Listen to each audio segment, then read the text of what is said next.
Well, hello and happy Friday. It is digital host A.J. Wuest welcoming you back to Before the Four. Today officially kickstarts high school football season here in the Tennessee Valley. That's right, it is week 0. And of course, our 48 game of the week is the Mars Hill Panthers versus the Madison Academy Mustangs. But of course, we will be covering a bunch of the games here in North Alabama tonight in our evening newscast and the Blitz OT digital show at 10:30. So make sure you stick around for that to catch 48's Carl Prather and Cam Durr bring some pigskin to you. Blitz OT will be streamed wherever you're watching Before the Four right now. So whether that's Facebook, YouTube, or the 48 Now live stream page, you are certainly not going to want to miss 48 Blitz OT. And speaking of those Friday night lights, last night 48's Nick Ballinger previewed the season with an emphasis on safety. Take a listen. Football Friday Eve is finally here in the Tennessee Valley, and for Week 0 matchups across the area, schools are expecting crowds in the thousands. But how can you be sure that you and your family are safe?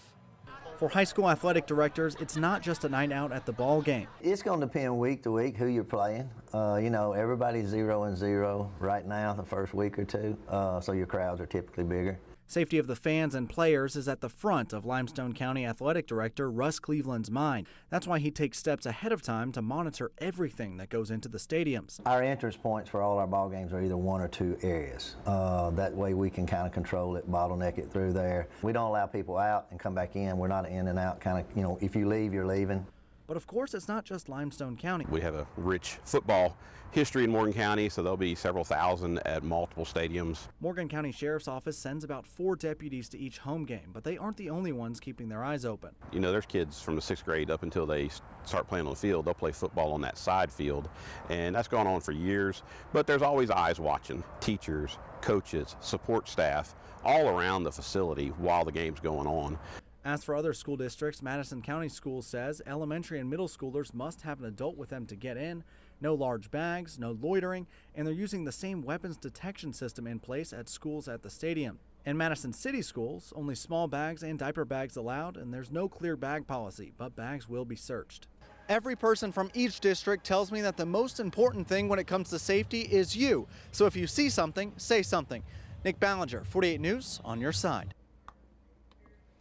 Thank you, Nick. Now, a tragic story that broke earlier today. Authorities in Coleman County say they have opened an investigation after an emergency dispatcher died while at work this morning.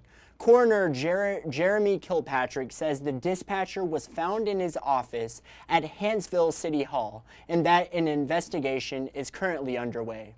He didn't say how the death occurred or if the death was suspicious. An identity hasn't been released at this time, but we'll continue to keep you updated. The Coleman County Sheriff's Office is assisting Hanceville Police with dispatch and parole duties in the wake of the incident. And now in a little weather before you hear from 48 First Alert Chief Meteorologist Brad Travis. Here on Before the Four, 48's Callie Neese brings you a story on the ongoing drought here in the Tennessee Valley. Take a listen. It's all fun in the sun till the grass is all dead. Most of North Alabama is experiencing moderate to severe levels of drought, and with no rain in sight, Jason Dockery from Alabama Forestry Commission is worried about what this means for our forests. So it's getting about time that we have another one. I hope it's not this year. Though the trees are still green for now, the dry weather is causing a lot of issues. The drought that we're currently experiencing is causing a lot of insect and disease problems in the forest. Most notably right now, southern pine beetle and another species called Ips beetle that are causing large areas of pines to die. As those fuels die and dry out, that simply becomes more fuel for wildfire. Though he is hopeful that this year will not be too bad, his crew is trained and prepared for anything. All of our personnel are wildland fire certified. They receive the training to put out wildland fires. He adds that most forest fires are caused by people, either by accident or on purpose. But there are a few ways to prevent wildfire. As always, be smart with fire. Keep brush cleared away from your homes. Don't have debris and firewood stacked underneath your decks. Well, thank you, Callie. Now let's take a listen to 48 First Alert Chief Meteorologist Brad Travis as he gives his First Alert forecast ahead of the Friday night lights. Brad?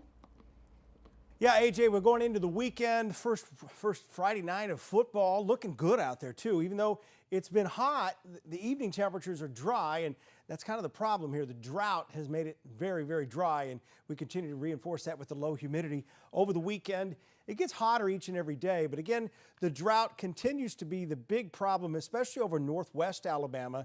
In northeast Alabama, in Marshall County, DeKalb County, down into Etowah County, it's not much of a factor, but one of the reasons it's going to be so hot next week is due to the fact that it's so dry. But here's that high school football forecast. No need to worry about rain. In fact, we don't have rain in the forecast until we get to at least Wednesday of next week. Right now, looks pleasant by the fourth quarter. Over the next 10 days, we continue to watch the building heat, and that's why we've got that 48 First Alert weather day out. And don't be surprised if some of those actual high temperatures get close to 105. Quick preview of Labor Day weekend. Maybe showers and thunderstorms out there and higher humidity. So no matter what you're doing this weekend, maybe you're headed out this evening, the weather is going to cooperate, especially if you're doing some construction. Back to you, AJ. Well, thank you, Brad. Now, very quick, let's talk about what streamed last night for a second. If you watched it, you probably already know what I'm about to talk about. But the very first episode of 48 Blitz Beyond the Lights Athens, we followed Coach Gross and those Athens Golden Eagles as they prepare for the season and tonight's game against the Mae Jemison Jaguars. Before the episode, 48's Cam Durr previewed tonight's games as well. But if you haven't seen the first episode of Beyond the Lights Athens yet, you can find it right now as the top story on our website, WAFF.com. Episode 2 will stream this upcoming Thursday, also at 7:20 p.m.